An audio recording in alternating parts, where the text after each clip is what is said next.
나는 전능하신 아버지 하나님 천지의 창조주를 믿습니다. 나는 그의 유일하신 아들 우리 주 예수 그리스도를 믿습니다. 그는 성령으로 잉태되어 동정녀 마리아에게서 나시고 본디오 빌라도에게 고난을 받아 십자가에 못 박혀 죽으시고 장사된 지 사흘 만에 죽은 자 가운데서 다시 살아나셨으며 하늘에 오르시어 전능하신 아버지 하나님 우편에 앉아 계시다가 거기로부터 살아있는 자와 죽은 자를 심판하러 오십니다.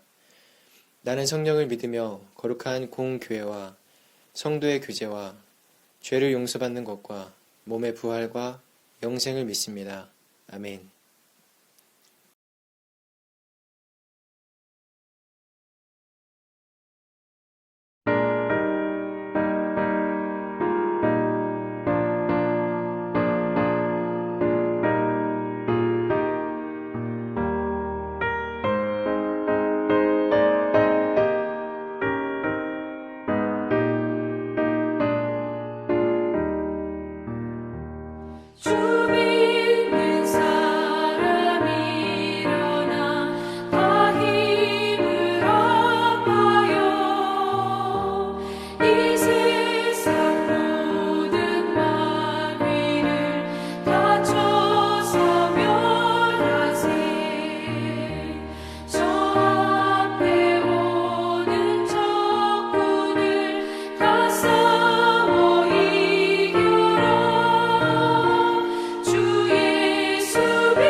사무엘이 자라매 여호와께서 그와 함께 계셔서 그의 말이 하나도 땅에 떨어지지 않게 하시니 단에서부터 브엘세바까지의 온 이스라엘이 사무엘은 여호와의 선지자로 세우심을 입은 줄을 알았더라.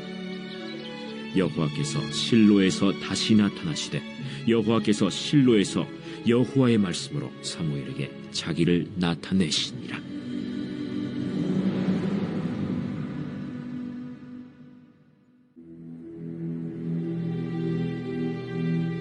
사무엘의 말이 온 이스라엘에 전파되니라. 이스라엘은 나가서 블레셋 사람들과 싸우려고 에베넷을 곁에 진치고 블레셋 사람들은 아벡에 진쳤더니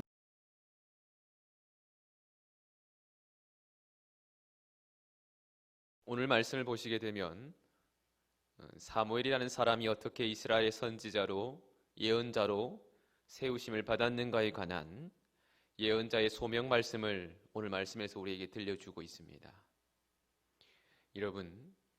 여러분들께서는 어떤 소명이라는 것을 가지고 살아가고 계십니까? 물론 소명이 아직 무엇인지 모르시거나 혹은 소명이 나의 직업이라고만 아는 단편적인 이해만 있을 수도 있을 겁니다. 그러나 소명은 나의 목표 혹은 나의 목적 이런 것으로만 결정되어지는 것이 아니라 좀 더 넓은 삶의 영향력을 말하는 것이며 그 지경이 나를 넘어서 다른 이들을 생각하는, 더 나아가서 나라까지도 생각할 수 있는, 더 크게는 하나님 나라까지 이룰 수 있는 것이 소명이라는 것입니다. 이 시간에는 이 사무엘의 소명을, 이 말씀을 통해서 우리의 소명을 한번 생각해보고 소명받은 사람으로서의 자세를 새롭게 가다듬을 수 있는 시간이 되시기를 바랍니다. 사무엘은 에브라임 지파 사람인 아버지 엘가나와 어머니 한나를 양친 부모로 라마라고 하는 동네에 이스라엘의 산골 마을인데요, 거기에서 태어났습니다. 어머니 한나가 실로라는 성전에서, 이 지명 이름이 실로입니다. 그 실로라는 성전에서 하나님께 서원하여 낳은 아들이었기에 젖을 떼자마자 어려서부터 사무엘은 실로의 대제사장 엘리 가문에 들어가서 성전의 일을 배우며 자랐습니다. 이게 참 흔하지 않는 일인데요, 산골 마을에서 태어나서 어떤 아이가 성전이 있는 큰 도시에서, 더군다나 어렸을 때부터 성전 일을 한다는 것은 정말 흔치 않은 일이다라는 것입니다. 저는 이 사무엘이라는 아이의 소명이 바로 어머니의 기도로부터 시작되지 않았나 생각이 듭니다. 왜냐하면 이 사무엘이라는 히브리어 이름의 정확한 의미는 하나님이 들으셨다라는 뜻입니다. 다시 말해서 그의 어머니 한나가 아들이 없어 힘들어했을 때에 믿음으로 여호와께 구하였고 그 기도에 응답하여 하나님이 들어주셨다 해서 그렇게 이름을 짓게 되죠. 그렇기에 사무엘은 어려서부터 어머니 한나가 이제 성전에서 키울 수 있도록 그렇게 소원하지 않았을까, 그런 생각이 듭니다. 그러나 그렇다고 여러분, 그 소명이 바로 인생을 결정짓는 방향성이 되느냐? 그건 또한 그렇지는 않습니다. 이 소명과 사명은 다릅니다. 소명이 부르심이라면 사명은 그 부르심에 대한 응답으로 이어지는 것이 사명입니다. 즉, 이 부르심이라는 소명과 또 응답이라는 사명이라는 결심이 합쳐져야지 이것이 더욱 빛을 발하게 된다는 것이죠. 사무엘은 처음에는 어머니의 기도로 소명을 받았을지는 모릅니다. 그러나 사무엘이 스스로가 나는 아니야, 그건 엄마의 바람이지 나는 아니야 라고 생각했다면 그건 그냥 거기서 끝나는 거예요. 사무엘의 인생이 선지자의 인생이 아닌 다른 인생을 살게 되었을지도 모를 일입니다.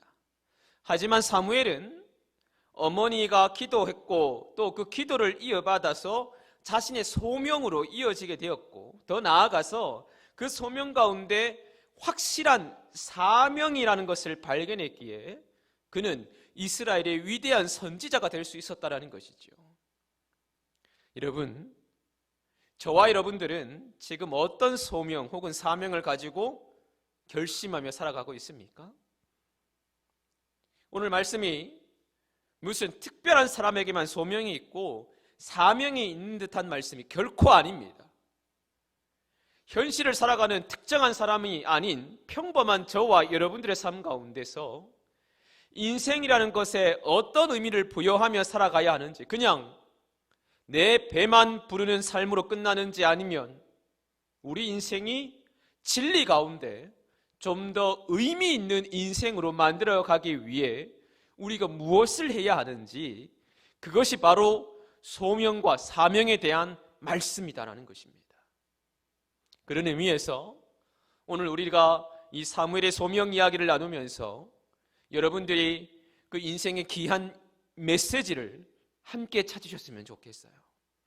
소명과 사명이 있는 삶이 되기 위해서 우리가 발견해야 되는 메시지가 무엇인지를 오늘 이 본문의 말씀에서 우리에게 보여주고 있습니다. 그것은 바로 무엇보다 사무엘은 주님께서 그와 함께 하셨다는 사실을 늘 가슴에 품고 있었다는 것이 그 첫 번째입니다. 19절을 한번 보십시오. 이런 말씀이 있습니다. 사무엘이 자라매 여호와께서 그와 함께 계셔서 라고 얘기합니다. 히브리어로 이걸 직역하면 이렇게 나와요. 바이그다 스무엘 바도나이 하야 임모라고 해줍니다. 여러분, 이 표현은 굉장히 중요한데요. 우리가 성경에서는 사무엘이 자라면 여호와께서 그와 함께 계셔서 이렇게 읽을 수 있겠지만, 이 문장은 히브리어로 보면 강조 문장이에요. 강조 용법이에요. 어떤 한 부분을 강조하기 위한 문장 형식이라는 겁니다.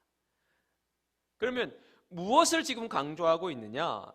여기서는 여러분, 여호와께서 사무엘과 함께 하셨다, 이걸 지금 강조하고 있어요. 여기서 우리는 소명받는 자의 인생에서 정말 놓치지 말아야 할 것을 배우게 됩니다. 그것은 바로 앞서 말씀드린 것처럼 하나님과 함께하는 인생이라는 것입니다. 여러분, 누구와 함께? 저를 따라해 주십시오. 영상을 보면서 하나님과 함께 따라하시죠. 하나님과 함께. 우리는 하나님이 사무엘과 함께 하셨다는 이 표현을 놓치지 말아야 합니다. 부모, 형제나 친척이나 친구나 애인이나 어떤 선생님이나 선배나 유력한 후원자가 사무엘과 함께한 것이 아닙니다. 사무엘이 소명자가 또 사명자가 된 것은 여호와 하나님이 함께 하셨기 때문이다라는 것입니다. 성경의 모든 위대한 믿음의 인물들도 그들이 하나님의 사람들로서 세움을 받았던 비밀은 그들이 대단해서가 아니라, 그들이 능력이 출중해서가 아니라, 무엇보다 하나님이 그들과 함께 하셨기 때문입니다. 사람과 동행한 것이 아니라 제일 먼저 하나님과 함께 있기에 바로 소명자가 되었고 사명자가 된 것입니다. 저는 영상을 보고 있는 우리 사랑하는 비승의 성도들과 형제 여러분들이 무엇보다 하나님과 함께하는 인생을 사는데 집중할 수 있는 우리 모두가 되었으면 좋겠습니다. 하나님과 함께한다는 것, 나의 가치관이, 나의 목적이 다른 어떤 무언가에서부터 나오는 것이 아니라 하나님으로부터 나오는 그런 가치관과 목적을 가지고 살아간다면 우리는 좀 더 우리의 삶을 의미 있고 소명의식이 있는, 내가 이 땅에 존재하는 정체성의 의미를 알게 되는 귀한 사람이 될 줄로 믿습니다. 여러분, 그렇기에 소명과 사명이 있는 자, 그것은 바로 하나님과 함께하는 자, 이것을 여러분 꼭 기억하면서 저와 여러분들이 하나님과 함께하는 귀한 사람임을 잊지 말고 살아가는 우리 모두가 되시기를 주님의 이름으로 축원합니다. 자, 계속해서 여러분 19절의 말씀을 더 볼 텐데요, 이 말씀이 있습니다. 그의 말이 하나도 땅에 떨어지지 않게 하셨다라는 표현이 있습니다. 이 그라는 것은 사무엘이죠. 다시 말해서 사무엘의 말이 하나도 땅에 떨어지지 않게 하셨다라는 거예요. 그의 말이 땅에 떨어지지 않게 하셨다는 표현은 구약 히브리어의 특징인 이 회화적 문체인데요, 그것은 사무엘이 하는 모든 이 말이 믿을 수 있고 이스라엘 백성에게 도움이 되는 말이 되게 하셨다라는 뜻입니다. 자, 여러분, 여기서 소명자의 소명자와 사명자의 모습 가운데 두 번째를 우리가 배우게 됩니다. 여러분, 소명받는 사람의 말은 기억하십시오. 믿을 수 있어야 됩니다. 소명받은 사람의 말은 무익한 말이나 남을 해치는 말이 아니라 남을 돕는 말이 돼야 됩니다. 이것은 여기에만 있는 것이 아니라 신약에서도 비슷한 말씀이 나옵니다. 야고보서 3장 8절에 보십시오. 영상을 보면 나올 겁니다. 제가 읽어드릴게요. 혀는 능히 길들일 사람이 없나니 쉬지 아니하는 악이요 죽이는 독이 가득한 것이라. 우리 말이 다른 이들을 해할 수도 있는 무서운 것이라고 야고보서에는 표현합니다. 무엇보다 여러분, 저와 여러분들이 소명받는 사람이 되기 위해서, 믿음의 사람들이 더 세워지기 위해서는 말에 조심이 있는 사람들이 되었으면 좋겠습니다. 저도 잘 지키지 못하고 말에 실수가 많을 때가 있어요. 저도 정말 부족합니다. 매일 회개합니다. 그래서 우리 가족들에게 혹은 우리 성도들에게, 형제들에게 내가 말에 실수가 있었던 건 아닐까? 내가 우리 부모님에게 모진 소리를 한 건 아닐까? 그렇게 말의 실수를 하면서 살아가는 게 저희고 우리 이들 인생인 것 같아요. 친하다고 혹 교회에서 가정에서 함부로 하지는 않았는지, 농담도 지나치지는 않았는지 생각해 보게 됩니다. 그러나 그렇다고 실수로만 끝나는 것이 아니라 스스로를 좀 돌아보면서 더 나아지려고 노력한다는 것이죠.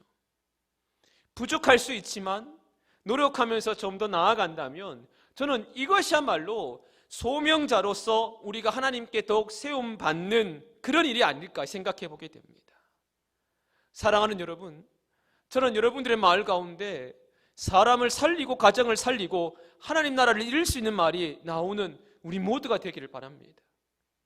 그래서 정말 이 창세기의 말씀처럼 아브라함이 복의 통로가 된 것처럼 저와 여러분들이 복의 통로가 되는 그런 은혜가 우리들 가운데 넘쳤으면 좋겠어요. 말을 통해서 정말로 하나님의 사람으로 세움을 받을 수 있는, 농담할 수 있고 우스갯소리 할 수 있겠지만 그럼에도 불구하고 우리가 말의 조심을 통해서 서로 세워질 수 있는 그런 관계가 되어서, 또 그런 사람들이 되어서 정말 하나님의 사람으로서 영향력을 발휘하고 하나님의 사람으로서 덕이 될 수 있는 저와 여러분들이 되시기를 주의 이름으로 축원합니다. 그리고 이 세 번째, 마지막으로 소명받는 사람들의 모습 가운데 발견할 수 있는 것, 그것은 여러분 기다림이라는 것입니다.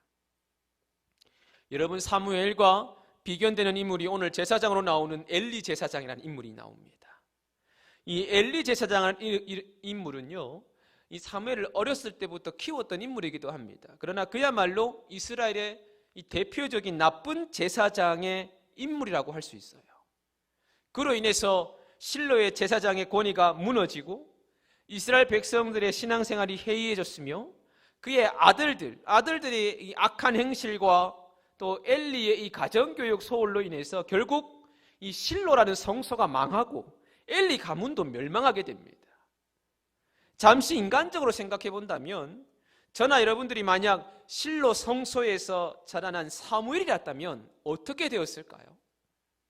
저는 사람이 환경적인 영향을 많이 받는다고 생각합니다.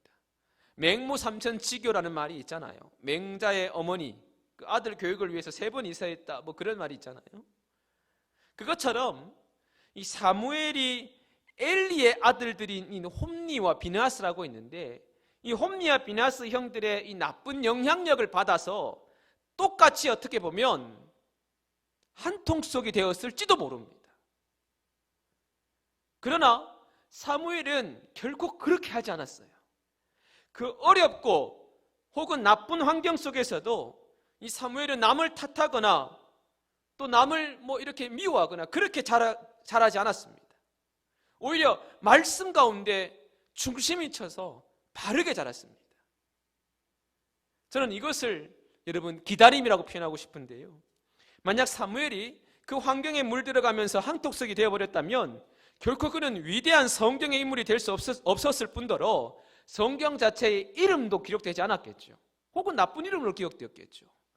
그러나 그는 자신의 모습에 거기에 물들어가지 않기 위해 노력했고 스스로 마음을 붙잡으며 나아갔습니다. 말씀을 보면서 그는 하나님 음성을 듣고자 하는 마음을 가지고 악을 멀리하며 살아갔습니다. 로마서 여러분 12장 2절에 보면 이런 말씀이 있거든요. 너희는 이 세대를 본받지 말고 오직 마음을 새롭게 함으로 변화를 받아 하나님의 선하시고 기뻐하시고 온전하신 뜻이 무엇인지 분별하도록 하라. 여러분, 이 말씀처럼 이 사무엘은요, 하나님 앞에서 자신을 돌아보면서 기다렸고 기도하면서 그는 늘 주님의 뜻을 구했습니다. 여러분, 오래 참음, 여기에는요 꼭 필요한 것이 하나 있는데 그것이 바로 기도입니다. 기다린다고 해서 아무것도 생각하지 않고 마냥 기다리는 것이 기다림이 아닙니다. 기다리며 기도하는 것, 이것이 바로 여러분 기다림의 본질이에요. 때로는 조급하기도 하고 분주하기도 하고 혼란스럽기도 하겠지만 그 가운데서 잊지 말고 꼭 실천하며 나아가는 것이 바로 기도하며 기다림이라는 거예요. 사무엘도 분명 엘리의 모습을 보며 실망했을 겁니다. 홈리와 비나스의 모습을 보면서 참 마음이 아팠을 겁니다. 그래서 참기 어려웠을 수도 있었을 거예요. 그러나 그는 기도하며 기다렸고 잘못된 것으로부터 자신을 돌아보면서 주님의 뜻을 찾으며 기도했다라는 겁니다. 여러분, 우리가 주목해야 될 것은 사무엘의 어머니가 어떻게 사무엘에 태어나게 했는지를 알아야 합니다. 어떻게 사무엘이 태어났죠? 바로 기도였습니다. 자녀가 없던 어머니 한나가 기도하며 끝까지 기도하며 기다리고 기다렸기에 그 기도에 응답하셔서 하나님께서 사무엘을 주셨던 거죠. 그리고 그 기도의 역사를 이 사무엘 역시 본받아서 기도하는 사람이 되었습니다. 그의 이름이 의미하는 대로 하나님이 사무엘의 기도를 들으시고 응답하셨죠. 그러므로 사무엘은 사무엘상 12장 23절에 보면 이런 말씀이 있거든요. 내가 기도하기를 중단하는 죄를 내가 결단코 범치 않겠다라고 얘기합니다. 그만큼 기도하는 걸 얼마나 중요한지를 알았다는 거죠. 저는 영상을 시청하고 있는 우리 모두가 무엇보다 사무엘과 같은 기도의 용사가 되시기를 바랍니다. 소명받는 자, 사명 있는 자는 여러분 기도하며 기다리는 자입니다. 우리 예수님께서 겟세마네에서 기도하실 때에 힘쓰고 더욱 간절히 기도하셨을 때에 땀이 땅에 떨어지는 핏방울같이 되셨다라고 이 누가복음엔 기록되어 있어요. 우리 주님은 하나님의 아들이시기도 한데 이렇게 기도하시면서 우리를 위해서 혹은 앞으로 그 십자가의 고난을 견디셨는데 그 모습을 보면서 우리 또한 더욱 기도에 힘써야 되지 않겠습니까? 여러분, 단언컨대 기도하는 자에게 하나님은 결코 실망이라는 것을 주시지 않습니다. 이 코로나 시대에 더욱 여러분 기도하기를 멈추지 마십시오. 혼미한 가운데 마음을 어지럽히는 여러 소리 가운데 기도를 통해서 더욱 하나님의 음성을 집중하는 우리 모두가 되어서 더욱 기도의 용사들로 거듭나기를 소망합니다. 기도하는 자에게 하나님께서 그분의 선한 길로 인도하셔서 반드시 저와 여러분들을 복된 길로 이끌어 주실 줄 저는 믿습니다. 여러분, 이것을 잊지 말고 기도하며 기다리는 이것이 바로 소명자와 사명자의 모습이라는 것을 우리가 꼭 알아서 기도의 힘으로 나아가는 저와 여러분들의 인생이 되시기를 주님의 이름으로 축원합니다. 여러분, 말씀을 마무리하도록 하겠습니다. 여러분, 사무엘이 활약했던 주전 11세기 중엽은 이스라엘 역사에서 사사시대 말기에 해당합니다.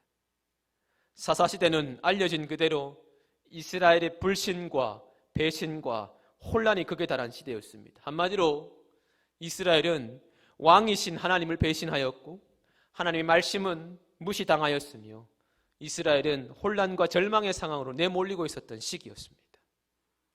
사사기 마지막 절은 그 당시의 형편을 잘 묘사하고 있는데 사사기 21장 15절에 보면 이런 말씀이 있어요. 그때에 이스라엘의 왕이 없으므로 사람들이 각기 자기의 소견에 옳은 대로 행하였다라고 얘기합니다. 그러니까 율법이 사라지고 법이 사라지고 말씀이 사라진 시대, 자기가 옳은 시대가 된 거예요. 저는 그 시대가 오늘 우리가 살아가고 있는 이 시대와 많이 닮지 않았는가 생각합니다. 하나님을 떠난 시대, 죄악과 살인, 배신, 음란, 방탕함, 거짓, 돈을 사랑하고 조급하고 사납고 여러 가지의 이기주의가 만연되는 그 모습을 보면서 이 시대가 그 시대와 별반 다를 게 없구나 생각이 들어요. 더군다나 그 시대에 이스라엘의 이 실로라는 성소가 타락되고 제사장들의 부패는 두말할 것도 없습니다. 이러한 죄악들로 인해 사사시대는 더욱 위기를 많이 겪었고 외세의 침입과 안과 밖으로 전쟁이 그치지 않았습니다. 그러나 하나님께서는 이런 사사시대에 에브라임 산골 마을에서 사무엘이라는 사람을 태어나게 하셨고 그를 택정하여서 부르셨고 그를 실로 성소에서 훈련시키셔서 말씀의 사람, 기도의 사람으로 온 이스라엘이 그의 말을 인정하는 위대한 예언자로 세우셨습니다. 저는 이 사무엘이 우리가 있는 오늘날에도 분명히 있을 거라 생각합니다. 이 사무엘이 한 명이 아니라 여러 명일 것이고 주를 믿는 모든 사람들에게 하나님께서 사무엘의 소명을 허락해 주시리라 저는 믿습니다. 특히 우리 비승의 형제들, 성도들 가운데 내가 있는 곳을 하나님의 나라로 만들기 위해 노력하는 사명이 있는 사람들이 되기를 소망하고 그 믿음을 가지고 살아가는 저와 여러분들이 되었으면 좋겠어요. 사랑하는 여러분, 사실 오늘 말씀을 준비하면서 개인적으로 참 많은 생각이 들었습니다. 나는 이 시대의 소명자로 사명자로 살아가고 있는가라는 생각이 들었습니다. 몇 해 전에 저는 개인적으로 군종 목사를 하면서 선택의 순간이 있었던 적이 있었습니다. 한 7년 정도 됐는데요. 저를 아껴주던 목사님이 저에게 얼른 전역하고 같이 사역을 하자고 제안했던 적이 있었습니다. 평소 목사님을 존경했기에 마음이 많이 흔들렸고 교회도 그 교회가 건강하고 훈련되어 있는 교회였기에 이 전역하려는 마음이 불현듯 들었습니다. 그런데 그 당시에 북한의 미사일 실험과 그리고 핵 실험 이런 것들이 위기가 있었는데 그때 제가 복무하고 있었던 부대에서 이 새벽에 출동하는 일이 있었습니다. 근데 그때 대표로 이제 출동 전에 이제 기도했던 적이 있었는데요. 이 불안함과 초조함 가운데서 이 기도를 통해서 위로가 되고 안심이 되는 우리 용사들을 제가 보았어요. 힘이 되는 시간이라는 것을 그때 경험하면서 많은 생각을 했었습니다. 그때 그 기도는 아직도 잊지 못하고 있습니다. 그러면서 저 스스로 나는 군종 목사로서 어떤 위치에 있는가 고민했습니다. 여러분 만약에요, 정말 만약인데 전쟁이 터지면 저는 어디로 갈 것 같습니까? 후방? 아닙니다. 저는 무조건 전방입니다. 가장 싸움이 치열하고 가장 어려운 곳으로 이제 가게 됩니다. 이걸 뭐 제가 가고 싶어서 가기보다는 작전 계획에 의해서 군종이 이렇게 배치가 됩니다. 그리고 거기서 전쟁 가운데 다친 병사들 혹은 죽음을 앞둔 병사들 혹은 전투에 지친 장병들을 위로하면서 그들을 기도하고 이제 종교의식을 하게 되죠. 그렇다고 제게 총이 주어지는 것도 아닙니다. 개인 학위가 있는 것도 아닙니다. 군종은 제네바 협약에 의해서 총을 소지할 수가 없는데 다시 말해 총 없이 전쟁 가운데 가게 됩니다. 그래서 만약을 대비해서 우리 군종병이 저를 대신해서 총을 가지고 지켜줍니다. 그래서 한 번씩 제가 농담으로 우리 군종병 준일이에게 사격 만발 받아야 된다고, 만점 받아야 된다고 이야기를 하는데 어쨌든 저는 전쟁이 터지면 스스로가 죽으러 간다는 생각을 늘 갖고 있습니다. 근데 이걸 알면서도 사실 이제까지 전쟁이라는 것을 생각하고 이런 것들 전혀 생각하지 않다가 그때 이제 확 오더라고요. 이런 위험적인 상황 가운데서 제 안에 두려움도 있고 그리고 불안함도 있었는데 이상하게 이런 묘한 떨림이 있었습니다. 그러면서 내가 정말 우리 장병들을 위해서 전쟁이 터지면 전쟁의 한복판 가운데서 장병들을 위해 기도하면서 내가 죽어도 괜찮겠구나라는 생각이 들었습니다. 그렇게 제 소명과 사명을 확인할 수 있는 시간이었던 것 같아요. 여러분, 저는 제가 군종 목사인 것이 너무 자랑스럽고 앞으로 제가 이곳에 있을지 어떻게 될지는 모르겠지만 그럼에도 이곳에서 제 할 일이 있고 그 할 일을 하나님께서 기뻐하실 것이라는 생각에 저는 힘이 나고 너무나 감사한 생각이 듭니다.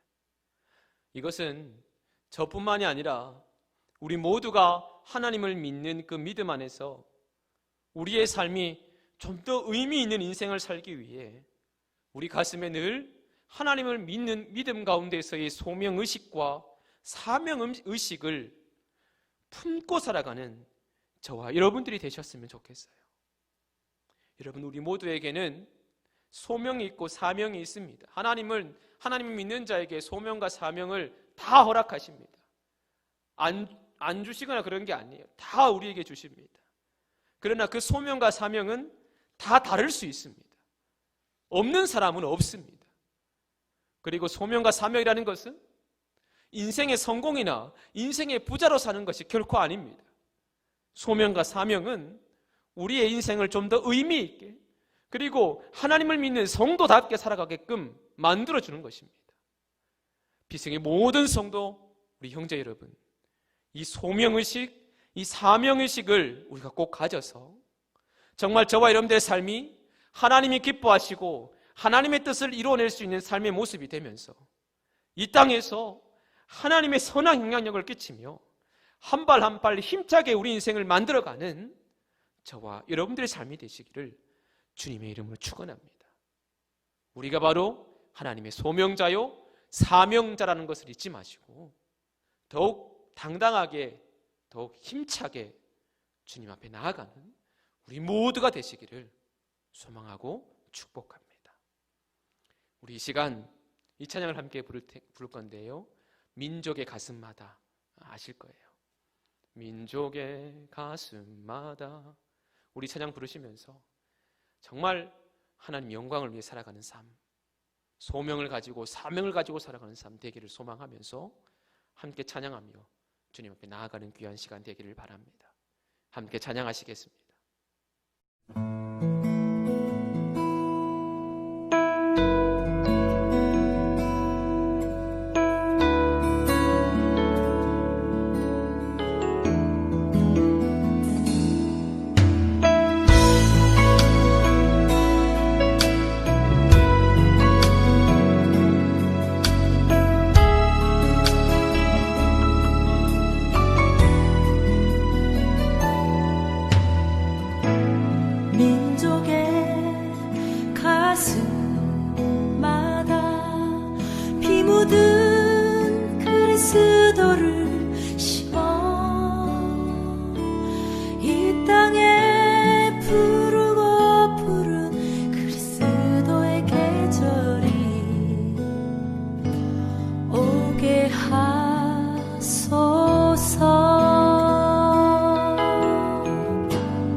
꿈을 꾸고 인류 구원에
나의 영원하신 기업 생명